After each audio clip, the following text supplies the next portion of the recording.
The most successful business owners don't do it all themselves. They delegate. Upwork is where growing businesses find, hire, and pay highly skilled freelance specialists, from software development and AI implementation to marketing, design, and business operations. With Upwork, you can fill critical skill gaps, launch projects faster, and scale support up or down without committing to full-time headcount. Visit Upwork.com right now to post your job for free. That's UPWORK.com, Upwork.com. This episode is brought to you by Progressive Insurance. Do you ever find yourself playing the budgeting game? Well, with the Name Your Price tool from Progressive, you can find options that fit your budget and potentially lower your bills. Try it at Progressive.com. Progressive Casualty Insurance Company and Affiliates. Price and coverage match limited by state law. Not available in all states. Never put too much trust in friends. Law number 1. Never outshine the master. Law number 4. Always say less than necessary. Law number 3. Conceal your intentions. And law 15. Crush your enemy totally. Well, Tom, I don't live up to the law about only saying things that are necessary. I seem to always blab on and on. So I guess it's appropriate that we've changed our platform that we've been doing for our podcast, and we're now using Blab, which is a great technology, I think. And what it's going to do is it's really going to enable us to gather an audience and get the audience to participate and become part of the conversation. Because let's just face it, Tom, we're here for them as much as for ourselves. And we're on this quest and this journey to better ourselves. And I think it's great to invite people along for the ride. Absolutely. And what John is referring to is we normally use Google Hangouts to record our podcast, since I'm located in South Florida in Fort Lauderdale and John's up in Virginia. Blab is new on the scene, and it seems to allow us to do some more flexibility, or we can allow chat, and if we wanted to, we could bring someone else into the conversation. So, John, starting with what I saw, there's a common denominator here between 3 of these laws at least. And I've talked to you a little bit about it. And I think what it is friendship, or the or the fact I would agree that, with that. I mean, I'm sorry. Go ahead. Or the fact that someone has been burned in friendships or relationships, maybe be more accurate, not necessarily always friendships. Yeah, that's exactly what I was going to say. I think this goes beyond friendship, and in my world, the way I view friendship and love is it has some very common parts. If you trying to define what a friend is and what a lover is, with a lover, there's a physical, there could be a physical component there, which we'll never have, Tom, and that's okay. So you had to break it to me here in front of everyone.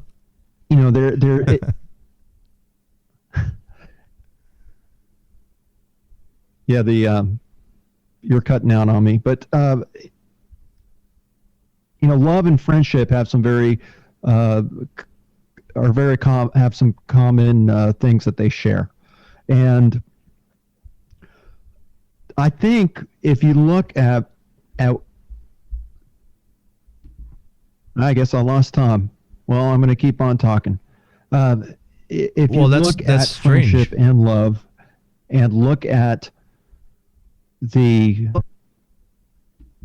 popular laws of power that within our podcasts, you'll see that people are. Oh, there you are. Yeah, I don't know. Yeah, I've continued listening to you, so that's okay. Okay, it threw me off. It really did throw me off because I thought it was the thing that we'll never be lovers. So I thought that I said something. You just sat there like a deer staring into headlights, and I was like, "Hello, John." Yeah, it's brotherly love between us. Yeah. Anyhow, I think that these top five really signify. Sorry, I'm tongue-tied. How right Greene is. That this world has not changed all that much, and we still operate very much like the old aristocratic court, where groups of people really form around people of power, and that's sounds like it's not directly related to friendship and to love, but when you have a king or a queen, people flock towards that power, and members of the court always, they pledge loyalty, their support and love to the king or queen. But also they're looking for favors from that relationship, and I just wonder, if you look at these highly popular topics in our podcast dealing with the laws of power, whether I'm interested to think about how people, how our listeners view friendship, and it's it may be different than the way I view it, but I think that friendship is not necessarily based on favors, and it's determined over a long period of time, and it's a true friend will see you through thick and thin, and it doesn't really they're always there for you, and I think few of us have those kind of relationships in our life. I think a lot of people search. And you know what true friends do? They admit their mistakes. And what might have thrown you when I first opened up this show is I read the wrong list. I read the wrong top 5 list. After tabulating all the calculations, and we talked earlier, the real list, and it changes just slightly. The first one was never put too much trust in friends. Pose as a friend, work as a spy. That was one that we missed out. Infection, avoid the unhappy and unlucky, right? That has to do with friends. And then it's back to never outshine the master and crush your enemy totally. So that might have thrown you a little bit when, so that to the listeners as well, sorry, but that's why we're talking about friends, because 3 of the laws, never put too much trust in friends, pose as a friend, work as a spy, and infection, avoid the unhappy and unlucky, have to do with relationships and friendship. Yes, and what's interesting is that in Robert Greene himself talks a bit about friendship, and talks about friendship from an exchange of favors or trading of favors, and like you said, posing as a friend, working as a spy, it does make you think a lot about your friends. And I have a person in my life that used to be a very good friend for over 25 years, and there were some things I knew about her, but it really didn't matter. But then one day, I won't get into the gory details, but one day the light bulb went off in my head that she really was not the friend that I thought she was. It was more of a one-sided relationship, and we always did things on her terms. And I think friendship is a two-way street. But as I said, in the laws of power, Robert Greene mentions the way he discusses friendship, it is more of trading favors, and when you're trying to look at power and seeking power, I imagine that's very true. It is based on favors, and we see this a lot. I mean, in everyday life, even if you ever go to a networking event and pose as a friend, work as a spy, that happens quite a bit. Not so much maybe as they're working as a spy, but they're trying to pretend you're a friend in order to gain favor or to gain something from you, rather than just being an honest friend and being there whether the good and the bad.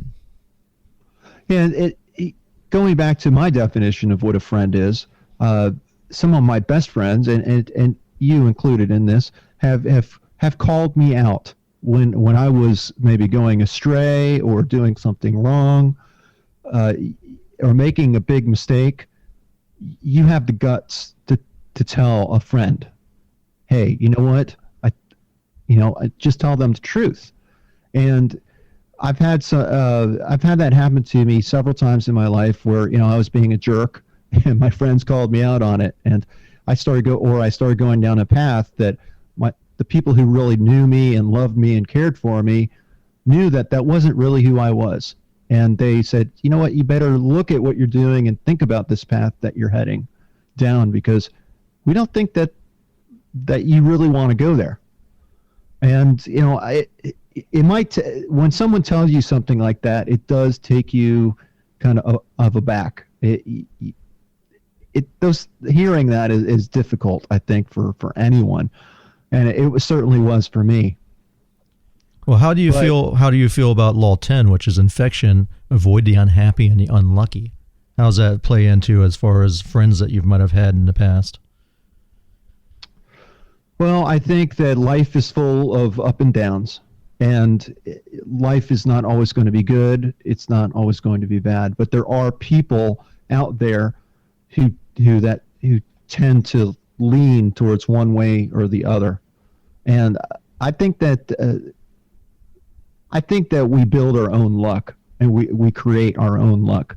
So someone could be unlucky, truly unlucky, but most of the time, if you really drill down into their problems, their luck is caused by their actions in one way or another. That's not always the case, but in a lot. So right, the law doesn't mean do not help someone in need. It means do not help someone that is constantly in need. We all have had those friends that they're always constantly down or complaining. At work, man, you get these people that will just complain and complain and complain. My wife today was saying she went to a department store, and she was afraid to go into the fitting room because she heard the woman complaining to her coworker, "Oh, these people leave clothes all around. We leave this and that and this." And those kind of people are toxic, especially to an organization. It just, it rips them apart. And my wife, she got home, she goes, I want to call the company and complain because, I felt uncomfortable as a customer. Like and when she went into the dressing room, then the lady was like, very rude to her and, make sure you bring those back and hang them up. And my wife's not going to leave them all scattered all over the floor, but, Yeah, that I think is just the way that people view life. I mean, some people view life in a very negative way. Other people look at it more, in a more positive light. You're an optimist or a pessimist, or, we could talk about wish fulfillment and how that relates to, our minds and the way we think things are. That helps us, the way we think about things forms our own perception of ourselves and the world and how we react to the world. So I think that's what Robert Greene is saying. He's saying is that the people who think, negative thoughts, if the majority of what they think or the way they view the world is negative or it's toxic, I mean, you need to stay away from them. And I had a good friend, a guy by the name of Chris that I went to high school with. And then in college, we, just kind of ran into each other just by luck. And we were buddies and, hung out a lot and got into a lot of trouble. And then when I moved to Atlanta, our paths crossed again. I mean, we had lost touch, but, we kind of fate brought us back together. And those were some very good times, but he was a really bad influence on me. And in fact, I ended up quitting a really good job that I had to try to go into business with him and another guy. And that basically destroyed the friendships and amounted to about 9 months of mountain biking, which was great. And I had a great time. But and it gave me some perspective I guess I didn't have before. But those were tough times, and some of the toughest times of my life. All right. So what if we bounce back? It's good to let him go. I mean, in the end, that's the point I was actually trying to get to in a long way. Right. If they're toxic, if it's a toxic friend or relationship, you got to let it go. It will pull you down, and it could be a family member. We've all experienced that in our own families. At least I know I have, where you have someone that, no matter how much you try to help them, they don't bounce back. And after a while, you just got to say, hey, you got to hit bottom before you come back up. Yeah, and a good friend is going to recognize that and help you and help. You're going to have to do the work yourself, but they'll be there to help you. A true friend will do that, and we're certainly not saying don't help out your friends or people that you care about. We're talking about those people who are not only going through a bad time, a bad period, but it seems like everything in their life is negative and they're not doing anything about it. You can't change people. All right, so you need to let them go. So that was recapping Law 10, infection, avoid the unhappy and unlucky. We bounce back to Law 2. Never put too much trust in friends. How do you feel about that, buddy? Yeah, well, we've been friends since we were 4 and 5, I think. Yep. It's been a really long time, over 40 years. But we've also been enemies along the way too. We've had our fair share of fights, and our show, A Swift Kick in the Ass, is really based on that relationship and how we have kicked each other in the ass from to get each other on a good path. And I think that's part of it. But we've also kicked each other's ass, along the way. We've fought. I wouldn't, try to do that now, considering all the years or decades of martial arts that you've done. I'm not going to mess with you and your jujitsu.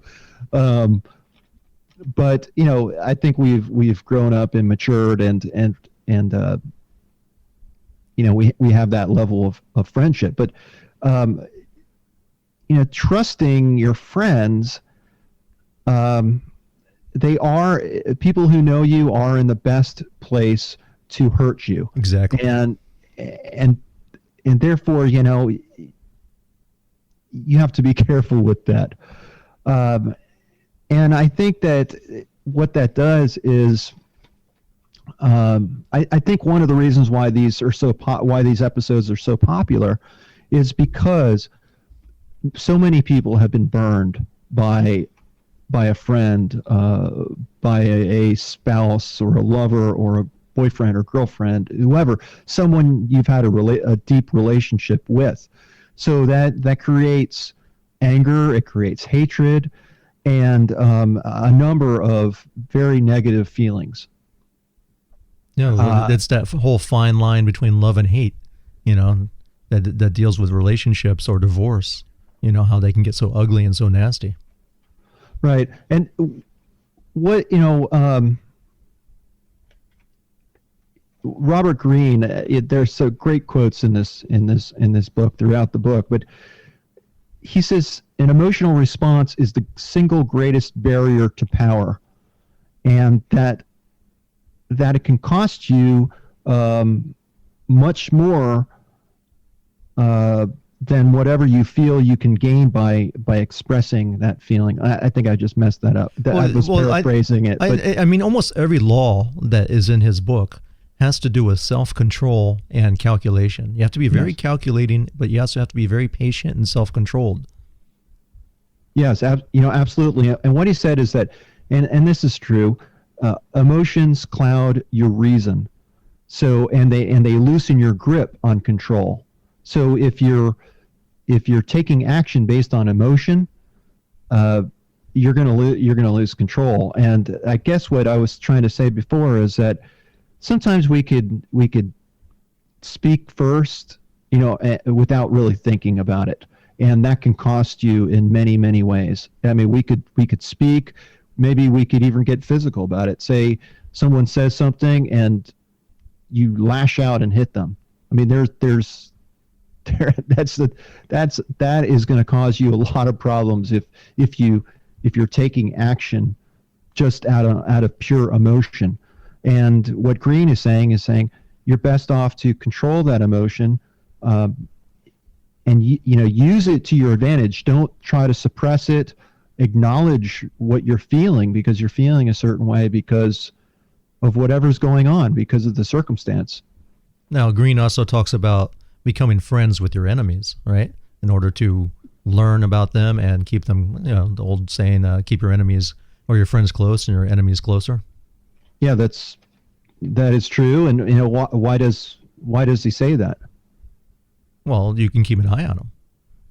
Plus, they're usually more honest with you than your friends are, because they have they don't care about your feelings. They don't care about protecting you. So sometimes what you'll hear from them is actual true criticism, constructive criticism. Well, that is true. And what they're trying to do, if you've ever broken anybody's trust before, you recognize that trust is easily given, but once it's lost, it's very hard to get back. So when you don't trust someone, and I feel that all relationships are based on trust. If you look at the way, you and I have known each other for a long period of time, I don't even want to think about the 40 odd years that we've known each other. I feel old when I say that, but we have a high level of trust, and I know that whatever I tell you, I can say it easily to you. I don't have to think a lot about what I'm saying, because I know you're going to interpret it. And then I throw it on Facebook. Yeah, that's another story. but think about, and that's a limit to our trust. I know you're going to throw it on Facebook if I say too much. So I hold back a little bit. But think about the people that you don't trust at all, and don't get along with. Think about all the energy you spend communicating with that person. It's not as easy as a trusted friend. And why is that? It's because you're not only second guessing what you're saying, but you're second guessing what they're saying as well. And you're trying to, connect the dots, and you're spending a lot of energy trying to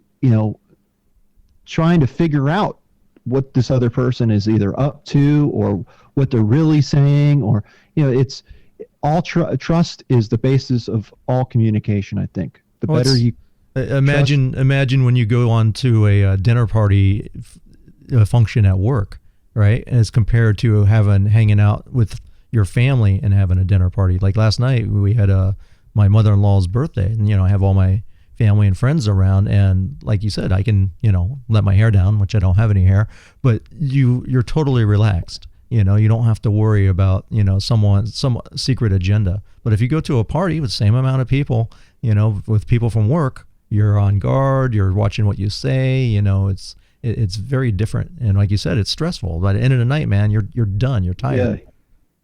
Yeah, it's exhausting. It's exhausting. But the way I think that emotions are a tool, and we all have them, and some of us understand our emotions more than others. And I think this is a lifelong pursuit. I tell this to my kids all the time, that part of I have a 13-year-old daughter, and she is very moody at times, and a lot of it is that she's trying to understand her own feelings. And I think that we fight and we struggle with that throughout our lives. And the better you know yourself, the better you can control your own emotions and understand them, and therefore better control your actions. Absolutely. Okay, how about if we move on to law number 1, never outshine the master. Yes. Now, this is not to do with relationships and friends. This is more probably coworkers, bosses. Well, you know what though, it could, Tom, because it depends on how you view friendship. If you're viewing friendship from the perspective that you're trading favors, and you're expecting to give, to give and receive from someone else, it could be that person could be the master of you. I mean, it can apply in other situations as well.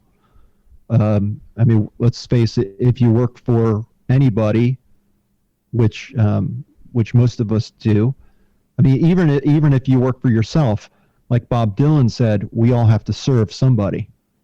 And there's going to be someone else who has more power than you. And you never want to outshine them, meaning you never want to say something that will put you in a bad position or a bad light with them, because that could mess up what you're trying to do. And if you're trying to seek power and gain power, you don't want to mess up somebody that, mess with someone that can take that away from you. Well, think about it. When you were probably around 12, right? I have a 12-year-old son now, and that's a time that they start testing that limit with their fathers, or their mothers. Oh yeah. And they start stepping up and making the parents seem stupid, right? Like, oh, you don't know what you're talking about, or if if you talk about, I was talking about Blab to my son, and he was kids aren't going to like that. It's, automatically they dismiss it. And I'm sure you can think back to something when you were a kid that you probably dismissed your father and overstepped your boundaries. You outshined him or said something that upset him, and you can't take that back so all the easily. time. Yeah. And once that damage is done, it's, obviously your father's going to forgive, but if it's in a corporate environment, not so much. If you make your boss feel insecure, or they say if you show your talents and outshine your boss, you're liable to make them feel insecure and even get jealous, in which they might start to hamper your progress or even want to get rid of you. Yeah, I mean, that's absolutely true. If I said half of the things that I really think or feel at work, I'd be probably long gone. But I knew better than that, and it's for me, work serves a purpose, and I think that in this light, you need to consider your own sources of power. And I mean, we get power in a number of different places, and work is, for most people, a source of power. And why is that? Is that because we are getting something from the work that we do? If we're working for corporate America, and no matter where you're working, that employment is giving you money that you use to live on, and that is a source of power in your life, because you're using that using that money to get some of the things that you want out of life. So that's a single direct source of power that if you screw up, it could make your life very difficult. Now, with the Great Recession and so forth, I think that was a great lesson for me in regards to power, because my job was eliminated. I'd been with the company for 10 years, and they said, well, the economy's doing bad, we're letting people go, and I was let go. And it seemed so terrible at the time, but then I realized, what? The company treated me very fairly. They gave me a severance pay for my time. They gave me some outsourcing, some training, and helped me, work on my resume and get a professional version. They treated me very well. And I thought, okay, you know what? This isn't going to kill me. I need to earn money. And in fact, at that time of my life, my wife and I had been working for 2 years on this financial plan. And I don't know if it was 2 years, but we're about halfway through this financial plan to pay back just a boatload of debt that we had. And we were making traction, and we're about halfway through.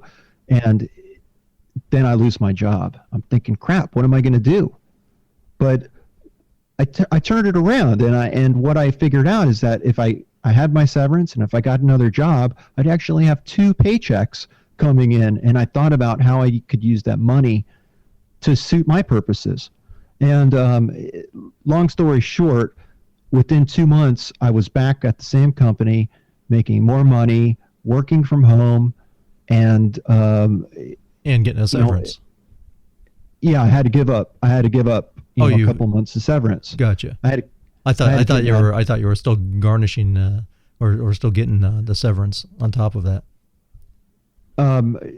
That would have been great, and that was actually one of the reasons why I was like, dang, I actually was going through interview processes with several other places. So I could have held out and said, and gotten the dual severance, or gotten the dual income, but that was a decision that I had to make, and I had mouths to feed and a roof to go over my head, and I thought, you know what, I have an opportunity to kind of end this period of my life and have a secure job, and that's what I decided. That was what was good for me. But I guess we're getting way off track on serving your master, but I think that we all need to be masters, our own masters. And Robert Greene, when he talks about these laws, and a lot of these laws that are popular are based on action. And I think people are interested in what they can do to take action and make positive changes in their life. But it's not just a simple action that's going to change your life. It's really not only thinking about what actions to take, but it's also considering what actions not to take. And there's a strategy involved, and these laws do teach you about how to create a strategy that you apply throughout your life. So the idea is to not just read this book and be entertained by it, but to actually study it and interpret it, how it applies to your own life. Okay. And that's what we've been doing through these episodes. And what's amazing to me is it does change your perspective. And I view the world in a much different way than I ever have before because of Robert Greene's book. And I'm thankful for that. My eyes are open wide, and there's no turning back from that. It changes you in a permanent way. Okay, on our list of the top 5 popular laws of power, the last one we had was, for number 5, is Law 15, which is crush your enemy totally. Yes. And I love that one because it's like something Conan would say.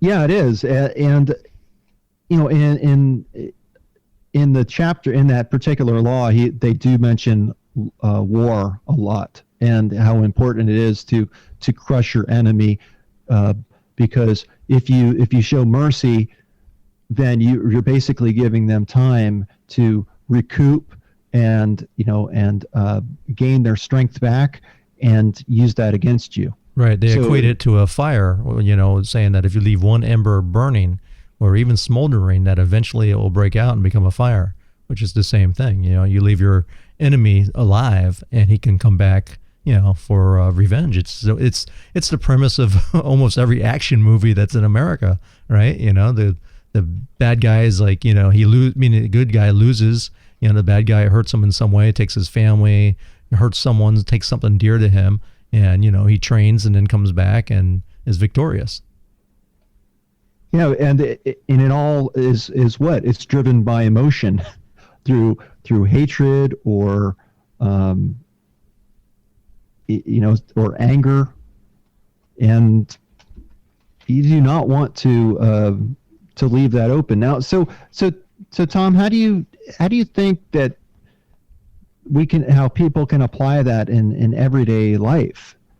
I mean, isn't mercy and charity and helping people out, isn't that a good thing? Well, I know on my commute, if you just run them into the ditch and make sure that they no, it's a good question because we're obviously not in a war, and crushing our enemy totally, it's hard. It's hard. I think this is a more difficult one to apply to modern life. I think it maybe for competitors, maybe for, Coke and Pepsi, and if they're going head to head, they have to play a ruthless game, but I'm not so sure. What about, the way I think about the laws of power is it's not only just dealing with, it's not just telling you how to deal with other people. It's also how to deal with yourself. And what if you're your own worst enemy? I mean, I know, we're our own worst critics. Yeah. We don't necessarily give ourselves credit where credit is due because we think, oh, someone else is doing that better, or maybe, I mean, let's just face it, we all have our own demons. We all have our own challenges in life. And maybe that's what Greene is talking about. I mean, that's the premise of our show: is you fall down, you stand up, you repeat. You're constantly going through a cycle of if you're trying to better yourself, of you slip up, you make a mistake, but instead of sitting there and dwelling on it, you get back up and try it again and try to find out what you did wrong. And I think life is a process of that. You get ahead a little bit, You fall back. You get a little bit ahead, you fall back. Sometimes you might fall way back, and other times you might jump far ahead. But it's just a matter of pushing on and never giving up. Yeah, there was I believe he was a Greek god that Greene mentions, called Juno, and this was the two-faced god, and they had him over all of the doorways. And what they said is they said that one face was facing towards the future, to look to the future, and then the other face was looking to the past. And it was not to, keep kicking yourself about what you've done in the past, but it was to really learn from that and to not make mistakes. I mean, to recognize that we're all going to make mistakes, and that's okay. But it's not okay if we make the same mistakes over and over and over, and we're not learning from them. And I think that's so that two-faced god, that Greek god you're talking about, it failed to have a third face for living in the present, right? Talking about living in the past, living in the future, but really the present moment is really where you should be. Well, where might not say should. I'm not trying to tell people that they have to live that way, but it is a way to. If you're dwelling too much about what's coming up, you get anxiety. If you look back too much at what you did wrong, then you start to get fear. So I think that living in the present moment is a good way to live. Yeah, and if you think about it, and I'm certainly no expert on Greek gods, but if you really stop and think about it, we only have the moment. I mean, the past is just a memory, and the future is just a thought. They only exist in our heads. We only have what's here and right now, right in front of us, and it only lasts like a second, and then it's gone. True, right? If you drive your car looking in the rear view mirror, right, you're gonna crash your car because you can don't have your eyes on the road. Right. So you can't dwell on the past, but you could certainly learn from it and then apply it to the future. And for those of us who are interested in the laws of power and gaining more power, I think it's very important. And Greene mentions too how important it is that you know yourself and know what you want out of life. I hear this all the time. And how do you really know what you want until you get, sometimes you want something so much and you keep, heading for it, you keep working for it, and you finally get it. And then you're like, the heck did I do? I don't really want this. And a lot of people will stick with that, and they say, well, I worked so hard to get this degree, or, I passed this test, or I don't know, I did something to, work very hard to get me to this point. And now I find that I don't like it. What am I going, what am I going to do? Do something different? Like that's such a bad thing. But like I tell my kids, you don't really know what you want to be when you grow up. I'm almost 50 years old. I don't know what I want to be. you have to live and learn. And, sometimes you don't know what to do until you've actually done it. And you learn through doing. And you know what? If you've worked, it doesn't matter how hard you've worked. If you get there and you don't like what you see, or something's bothering you, want to do it differently, just step away. Step away and change. And that's also what we do here on the Swift Kick in the Ass. We believe that every day is a new opportunity to learn and to apply what we've learned from the past. So it's absolutely, you can take your life in any direction that you want, but we have to leverage that right here and right now. And what do we have, and where can we, how can we use that to our advantage to get us somewhere else, that we choose. So, you think we covered our 5 most popular laws? I believe we did. I don't know if anyone has any questions, or I see some people have joined, and just want to take this opportunity to thank everyone for joining us. This is our first Blab. Yeah, we moved from Google Hangouts, where this is an experiment for us. But if they don't, we don't see anyone joining in. Let's invite them to join me. At least check us out at swiftkickinass.com. There you can find all our podcasts, but you can also get a 10-page action plan that that has been drafted up and with you in mind. And I think it will really help you. It's free. We ask for email. We don't send out other emails to bother you really much in the future. It's just to have interact with our listeners. And we're certainly we're very much into the laws of power. We're working our way through.